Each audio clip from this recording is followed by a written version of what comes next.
Hey guys, welcome to Ringsiders. Jamie and Callum here as always, and tonight we are joined by a very special guest. He is the War Master, Josh Barnett. How are you doing, sir? Not doing well. I am. I've been marking out all day, so I was going to I get that out of thought the so way that. now.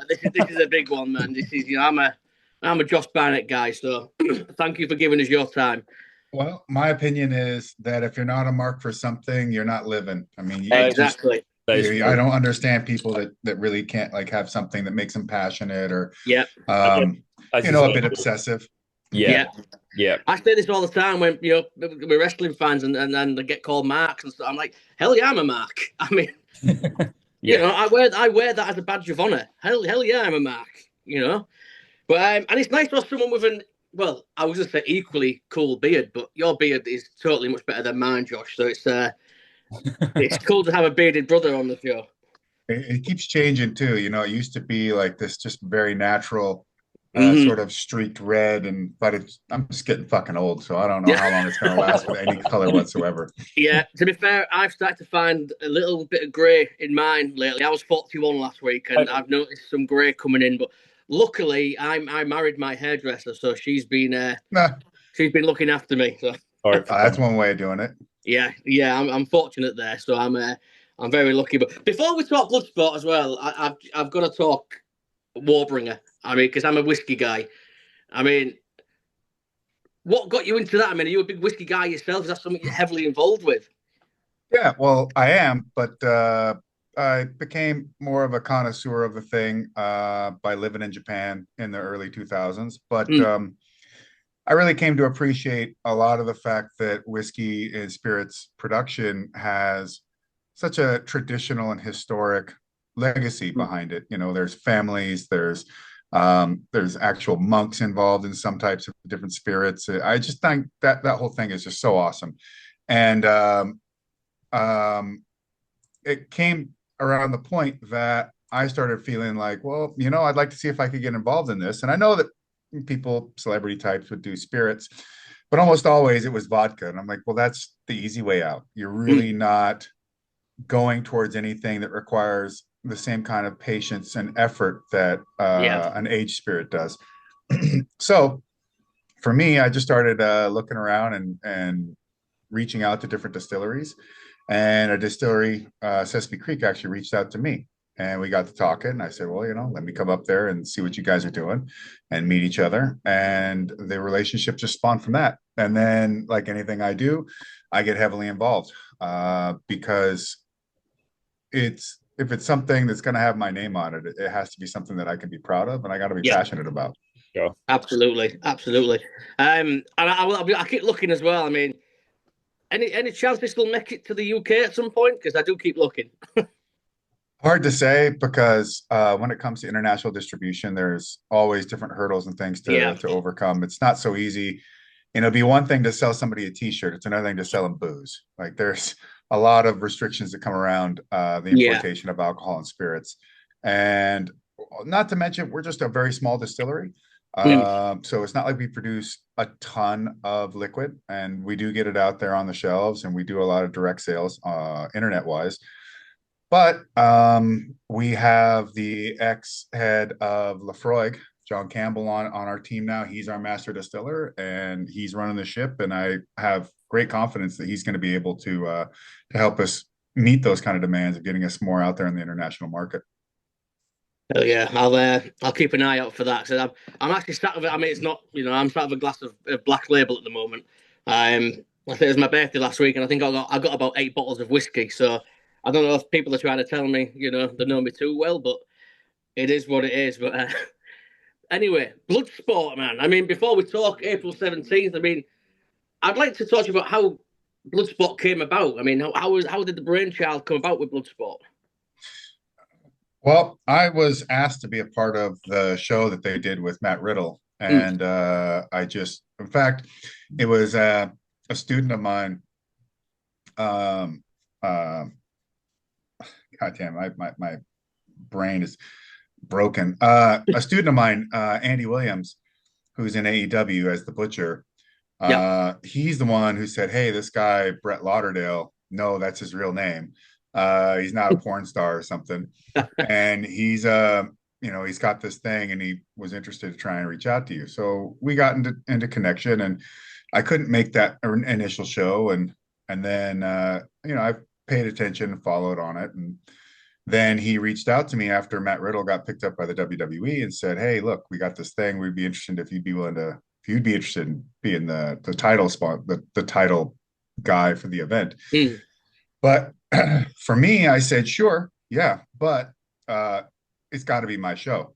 And when I mean that, I mean I got to be booking it, agenting it, producing it, like Yeah. because I just flat out said like that initial show I thought was terrible and nobody really knew what they were doing and it didn't really it didn't actually embody the thing that they were going for, which I didn't hold it against anyone because nobody in America was training for this kind of thing. Nobody had this background. I mean, they might even have like they could have a combat sports background, but it wasn't really put into this parameter under this concept of this really raw, stripped down. You can call it shoot style wrestling or whatever. And I just sat back going, well, yeah, this makes complete sense to me that it would be this way because this is foreign territory, especially in this day and age. So my opinion or my belief really is that unless you had somebody like myself, it wasn't going to work out right. Yeah. But to do that, I had to have the ability to control the product in a way that would allow it to flourish as to what we have today. And there's still a lot that I would like to do, given different circumstances. If we had more money to put into the show and different things. And yeah, I have still even greater vision for this. But we just keep producing and moving forward. And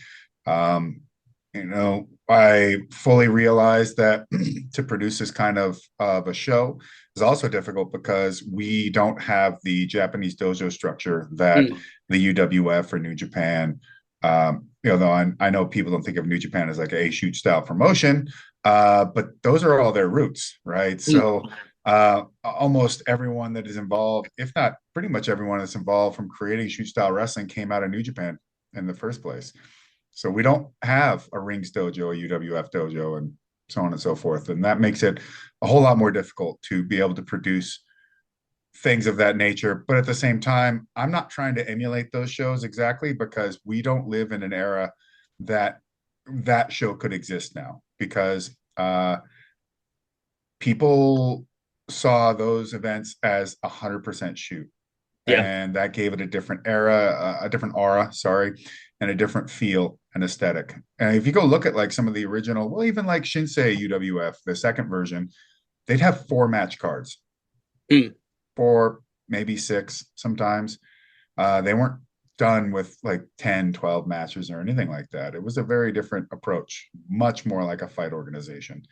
And we don't, that kind of, to try and emulate that would be to me to take homage to, inspiration from, sure, but to try to actually emulate that would be just a real mistake because there are things that they had in their advantage that we just don't and cannot.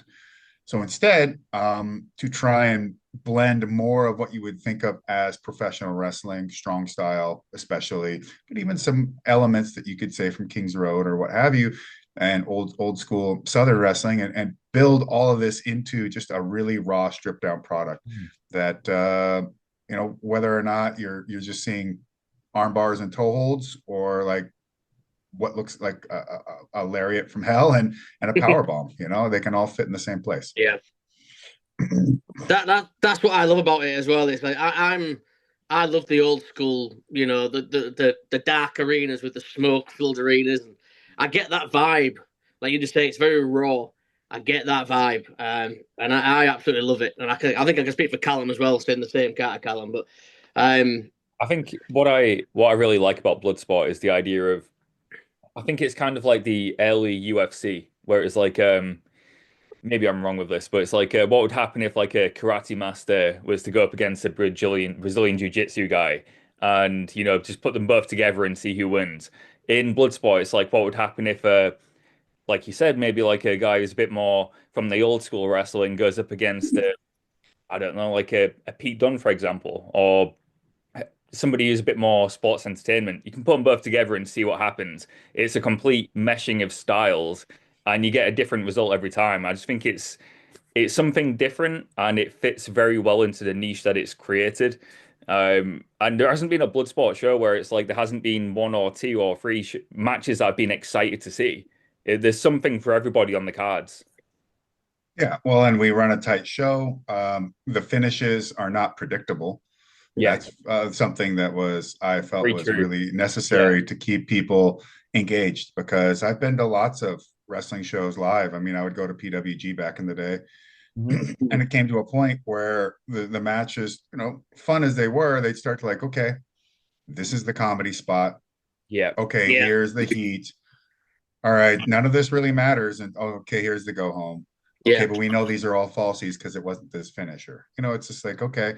And you see this, and you can, if you're paying attention, you see the crowd, you see the fans, it's like they know it too.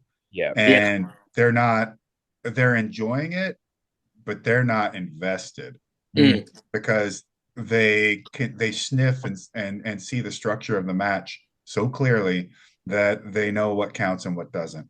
And I hated it, because the idea of wrestling really is to get people, to get them by their emotions and their heart to the point that they're not Yeah. breaking these things down and dissecting the matches in some sort of analytical way, but instead just allowing the moment to overcome them, to seize them.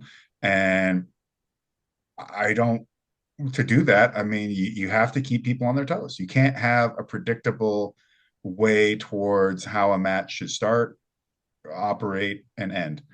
And that's an important part about Bloodsport, because if the idea is that we're watching combat, then anything could happen, anything could end a match. And that needs to be to keep people on their toes, really focused on that. And I think it makes for a more interesting and more intense viewing experience. The other thing is, by stripping away everything else, the only thing that you can use to truly acquire the attention of the audience is yourself Mm. and your opponent, and by what you do in the ring, which to me is the essence of what pro wrestling is. Yeah, absolutely. I want to go on that emotional roller coaster. I've started getting my wife into it as well, and she said to me a few times, like, "Are you look like you're going to cry?" And like, then I said, This is what it does. It takes you on that ride. I could be happy, I could be close to tears. It's that emotional roller coaster, and I want to be invested, like you said. And it's when done right, it's a wonderful thing. It's Mm-hmm. it really is. But looking at the card as well for obviously April 17th, I mean, there's WWE guys on there. I mean, how has it been getting those guys now? Is it obviously it was you'd never get them? Is it a lot easier having that relationship now with WWE than it was say back in the past? Yeah. With the change of management, so to speak, things have become a lot easier for a person in my position, anyways. And on one hand, I truly don't. I never did hold it against them in the beginning when I wasn't able to get talent from them. But I think people really overlook, and this isn't being just like pro a promotion or anti Mm. promotion, or listen to the argument in an objective sense, for people watching, and that is every wrestler that's under contract with, let's say, AEW, New Japan, WWE, whatever, right? Those contracts are substantial. It's a lot of Mm. money invested into somebody, plus an Yeah. insurance policy on that if they get hurt in the ring, and all these different things, um, and PR behind them. Let's say if they're getting a particular push at any given moment, and merchandising it. I mean, there's a big machine behind literally every single wrestler under contract, whether they're making full use of it or not. Each of those wrestlers can, in a sense, be broken down into a dollar amount that is what their value is to that company at a bottom line. Yeah. Mm. So to allow me and Brett with our show to have a pile of different people that adds up to possibly millions of dollars Mm. out of a company that they've invested in, and to say, yeah, you can go ahead and use them, that's a lot of trust. Yeah. That's a lot of belief in what we do and a belief in the wrestlers themselves. So I never took it personally at all when a company like the WWE was saying, yeah, that would be cool, but I Yeah. don't think that's going to work for us. And it's like, yeah, no problem. And my show is not you are like, nobody's forced to do Bloodsport. Yeah. And the majority of people that are on the show at one point or even currently ask to be on this show, whether they're from one organization or another or none at all. They ask, they want to be there. And when it comes to that relationship with specifically with WWE, it's one that I've had for a long time. I'm a manager of some wrestlers as well, and I've just been around the business a long time. So I developed these relationships a long time ago. I maintained them and just continued to operate as a professional. And by doing so, opportunities came to my doorstep that also aligned with what these other groups wanted to do. And it's not just WWE, it's New Japan, it's other groups. I've had quite a few AEW talent on my shows before, people that are in TNA. It's just, trying to make the best show possible and also keeping it in the vein that this is a wrestler show. So, Yeah. it's wrestlers that are really driven to be on this show and that want to be a part of this. And I built the show for wrestlers, not for promotions per se, but I mean, the wrestlers are what is what it is when it comes down to who steps in the ring. Everything else outside of that, a lot of the promotion has a big hand in that. But really, when the lights are on that squared circle and the athletes, the combatants are stepping in between the ropes, it's them. It's their time. Now it's their opportunity to deliver. They have to show up and to put a ring together like this that allows them a severe amount of freedom, probably compared to what they're used to. And for a lot of these athletes, you get to see them in a way that you won't see them anywhere else because of the format of how this is structured and the type of opponents they're going to meet. Where this, which is like I'll say all the time, if someone's like, oh, well, they've already had this match, blah blah blah blah blah, in this organization or but I can always easily say, no, they haven't had this match because they've never done it here. And I'm telling you, if they haven't done it here, it's not the same. It just isn't. And it's been surprising to see. Well, I ask for talent from different organizations at time, and also organizations will approach me seeing if I will book certain talent. And I either say yes or no, and I know and I always go over whatever the stipulations might be for using any one or the other. And if it aligns with what I see for the show's vision, then it gets booked. If it doesn't, it doesn't. And just in the same that if I reached out to an organization, they said, oh, well, this particular athlete won't work for this time. No problem. No harm, no foul. I don't care. I'm not mad about it. Nobody owes me anything in that regard. At the same time, if they reach out to me, could you book this guy? And if I say, we don't have a spot for him, but I appreciate it, or I'll give my feedback. It's mutual.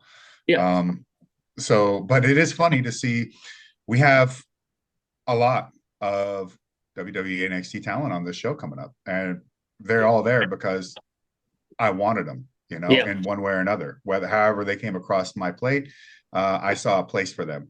Guys like Karrion Kross started with me. I was going to ask you about Karrion as well, because he's someone who I've not met personally, but I've interacted quite a lot with on social media, and he's maybe one of the nicest guys I've ever spoken to. And he's got an incredible shape. And am I right in thinking is he a black belt, or he is a martial artist? Or? Oh no, I mean he does BJJ and he trains, and he's done some MMA and I believe like Muay Thai training before. And I mean he puts himself out there and he trains in combat sports. He was there in the locker room with me with John Morrison when I trained him for his boxing match too. So I mean he shows up for his friends. I've had a great relationship with Karrion Kross for a long time, and he was on the very first Bloodsport show, which, by the way, I classify Matt Riddle's Bloodsport as something else. Yeah, Bloodsport, when I talk about the first Bloodsport show, it starts with my show on. They're not the same. yeah. They're not related. No, to be fair, it's always Josh Barnett's Bloodsport to me. It always is. But yeah, Carrion is he's like I said, he's one of the most genuinely sweetest guys I think I've ever interacted with. You know, he will always respond. He'll always give you his time. I think he's a wonderful human being, and I'm looking forward to him with Kratos as well. I mean, that's Another NWA, from WWE. day Yeah, one. He's another day one Josh Barnett guy. Was on my first show. Trained with me before any of this. You know, I've been a supporter and somebody who's had Kratos's back for a long time. yeah, There was a crew of guys. It's Jeff Cobb, Tim Thatcher, and GR Kratos, who I worked with, and I met way back when from them coming to a seminar and finding out that they were professional wrestlers. And you know, I've had a lot of time put into those guys, helping them not just on the mats but off the mats and whatever. And you know, those are guys that I consider part of my crew. Those are kind of my yeah, guys, and I always have their back. But with the WWE involvement on this one, or at least as far as their talent being on the show, yeah, seeing people, you know, throw a fit about it, and you're just like, you were mad when they wouldn't let guys go anywhere Yeah, else, which I exactly. explained. I mean, it really does make sense if you think about it, and it is a big risk for absolutely. them. As much as it would, understandably, disappoint us from a fan base perspective, because we want what we want. You know, we don't want to know how the sausage is made. We just want to eat it. But when it comes to now them opening the doors, now it's like, well, they're just gonna, you know, now everything is just a Fed knockoff or this or that or whatever Yeah, they want to say. And I understand when I see people with trepidation about larger companies taking over smaller companies, and that, fair enough. I mean, there's a perfectly reasonable way to make that argument, but I just get people just screaming stupid shit in my mentions sometimes, and I'm just like, look, man, whatever you may feel about this organization or that, do you like these wrestlers? Would you yeah. like to see them do something that you think would be entertaining, different, unique? And would you like to see them in an environment that isn't the one that you particularly, you know, Hmm. disdain for whatever Yeah. reason? So, Yeah. like, you know, let go of that. You know, focus on what we're doing. Although the number one is getting somebody who comes in, you know, pissing their pants about all this, and then it's just like, you don't even buy my show, so go Yeah. fuck yourself. Yeah. I don't Yeah. care what you have to say. And if you pirate my show, double fuck yourself. You know, trip down the stairs, because you take money off of my plate, but you also take money off of all the wrestlers' plates that are on the show. And the So, Yeah. wrestlers that they apparently right, tend to like. Yeah. Yeah. correct. Yeah. It drives me insane. This, yeah, it really does. The amount of people I block on social media, because it's just so much easier to block than to respond to some of the negativity in the replies. I found myself just doing it so much more lately. But yeah, you mentioned Timothy Thatcher. I mean, I'm salivating. Timothy Thatcher and Pete Dunne. I mean, you've got to be excited for that one, Josh. Yeah, I am very much so. I love that I have the opportunity to put these guys in this ring, because I feel like this is going to be a place where they're going to be able to shine in a way that isn't available anywhere else. Yeah. And it's not like rings don't exist other places, but I'm the agent on this. Mhm. So the way this match is going to be allowed to go and structured, whereas other places there might be too many people messing with stuff and tweaking Yeah. things, or even just steering it towards a particular type of audience, Mhm. with the concern that our audience wouldn't love this in that vein. Whereas with my show, it's completely different. Like, yeah, no, actually, let's push it in this direction that would be more counterintuitive than what they might do somewhere else. And that's not a good or bad per se. I mean, you can go ahead and have your opinions on it, but it's just Mhm. that we're a different platform and we're allowed and available to do different things. Yeah. I speaking of Timothy Thatcher and Pete Dunne being a dream match, I just want to say as well, Charlie Dempsey, that's a dream person I've wanted to see in Bloodsport, because he's another guy that I think fits to this like a hand to a glove. Charlie Dempsey, obviously the son of William Regal. I Great. think Regal would have fit in this as well. I mean, Regal Oh, would have fit in absolutely. too. Absolutely. If you What think you I haven't had some conversations with William Regal about, oh, if you should feel spry, you know, yeah, you I know, would. the water match that would be against anybody. I think we'd all pay to see that. But yeah, Charlie Yeah, Dempsey. I can't wait to see Charlie Dempsey in Bloodsport. That's going to be amazing. if have you seen his other matches in Bloodsport? Yeah, with this one Yeah. especially, I just think this is around Mania weekend. Obviously, having a lot more build up this time for Charlie Dempsey as a person, a character. I think he's going into it with a lot more momentum this time. Yeah, and this will be his third mm, third or fourth time in the show. yes, And I have a long history with him. Uh, I was working with him via distance mm, for a long time, since before you saw him in WWE even. Mhm. And it's he's a guy that I have a lot of faith in. I have a lot of belief in. I have all my support behind him, and I've been wanting to put him in Bloodsport since the very first opportunity, not just yeah, because I know he belongs there, Yeah. but because the closer I can get to him, the more time I get to work with him. I just want to see this kid's career blossom, and I know that he has the tools to make it happen. But with this matchup, there's a lot of matchups that could have been made on this card where he would have been a great fit, and same with his opponent.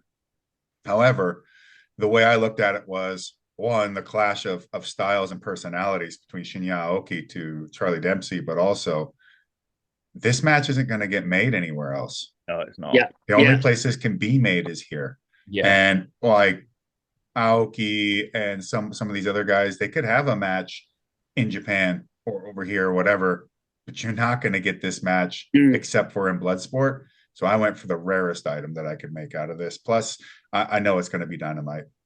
Yeah, I think this is what I was trying to allude to earlier, where I was saying it's kind of like a what would happen if promotion. What would happen mm. if this person was to fight this person? You're only going to find out the answer to that in Bloodsport, and I think that's what makes Bloodsport so cool.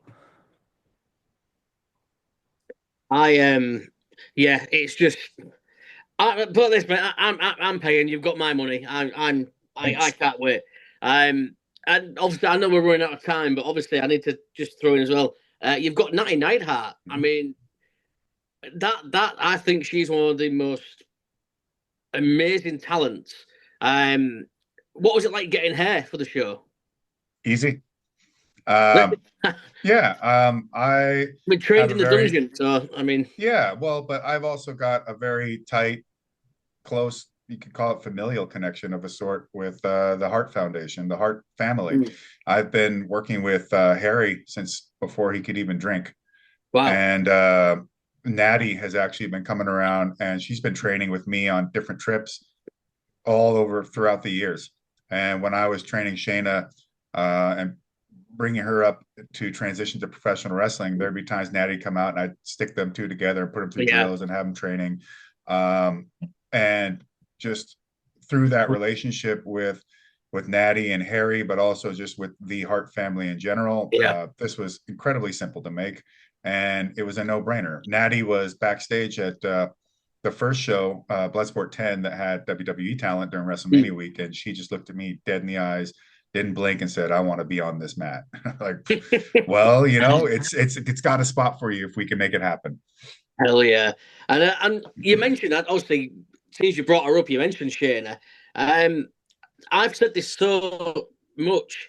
I think she's such a natural at the pro wrestling. I mean, you must be very proud to be watching her.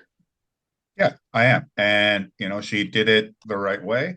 Mm. I started her transition out of MMA into pro wrestling, but I did it the more similar to how I was broken. But I had this benefit of being able to bring in people like Chavo Guerrero, Yeah, Bobby Lashley, Roderick Strong, Natty, Harry, and everyone else, and have them around me to show her and give her different looks in different ways, and bring her up and get her as comfortable with who she was and what professional wrestling is from the get. And it was very important to me to put her on that proper path, because I didn't really see a lot the development in the way I am familiar with the way pro wrestling develops really out there anymore. And there weren't really people I felt that were training athletes in this vein. And with that, I feel like, Shayna has shown it. She can do comedy. She can do, serious hardcore stuff, like shoot style or strong style wrestling. She can do full on WWE type television work. Mm-hmm. She can do it all because, in my opinion, she's been raised in the right way of creating a pro wrestler. Yeah, totally agree. I think she's just a natural at this. I really do. But obviously we're running out of time, so I don't want us to cut off. Before I get you to promote everything you want to promote, can I please ask you to keep going on at William Regal? Because, I want to see Josh Barnett versus William Regal. You and me both. You and me both. But we'll see. It's I say the ball is in his court, not as like as a challenge or anything like that. It's just that he's the boss here. So if he tells me it's time, done. If he says, I'd better off to spectate, done. Whatever he wants, he's correct. So that's the way I see it. Well, I'm always about a dream match for his friendship. Yeah, talk about a dream match, man. That would be the dream match. My God, I'd throw as much money as you wanted it, to buy that one. I really would. If I could choose any opponent for Regal, for me as a massive Timothy Thatcher fan, that would be the match. That's what I'd want. Fantastic too. Yeah. Oh yeah, that as well. But obviously, Josh, promote. Let's talk. Promote the show April 17th. Mm-hmm. Let everybody know. April 17th. We haven't made all of our match announcements yet, but I know there's some people have been sending me messages about wanting to go and rumble up with some people that are announced on the show. So I would say keep your eyes out on the old Twitter sphere, and I can only imagine that some of these newly burgeoning rivalries are going to be made apparent here in the next few days during this week. Bloodsport 13 at the Palms. You can order it on Triller TV. It's under Triller Plus, which most of the time they'll give you like a free week. So you wouldn't even have to pay for it per free se. Trial when you And I imagine this could possibly be our biggest show yet, really. We have a huge back catalog there. So if you're interested to see what this show is about, and also some free matches up on YouTube, so you can get an idea of it, like myself versus Minoru Suzuki to start Bloodsport 1. I will also be doing a meet and greet and signing, which is actually really rare for me. But myself, Tank Abbott, Mark Kerr, Don Fry, Butterbean, Dan Severn, we'll all be doing this Combat Icons get together at WrestleCon. That's amazing. That's a who's who, really. A lot of things from those early golden days of MMA. All of us getting together, but also we're all buds. We all know each other. Yeah, that's cool. I'd go to that if it wasn't 3,500 miles away. If that, yeah. Wow. Well, we'll be watching, Josh. I can't wait for the show. I genuinely cannot wait. But I can't thank you enough for coming on the show. It's been a big thing for both me and Callum. We're massive fans of you, massive fans of Bloodsport. So, Josh Barnett, thank you very much. Oh, you're very welcome. I love spreading the gospel of professional wrestling. I love trying to make the best product I can possibly make, and creating a place for wrestlers to just let it all hang out. Excellent, man. And hopefully we can do this again in the future. It'd be great to get you back at some point, man. When you bring Bloodsport to London, that's when we'll get you back. Oh yeah, I've already done a little bit of preliminary booking on that too. Awesome. Oh hell yeah, we'll keep an eye on that. Excellent. But Josh, thank you so much, man. Really appreciate it. Thank you.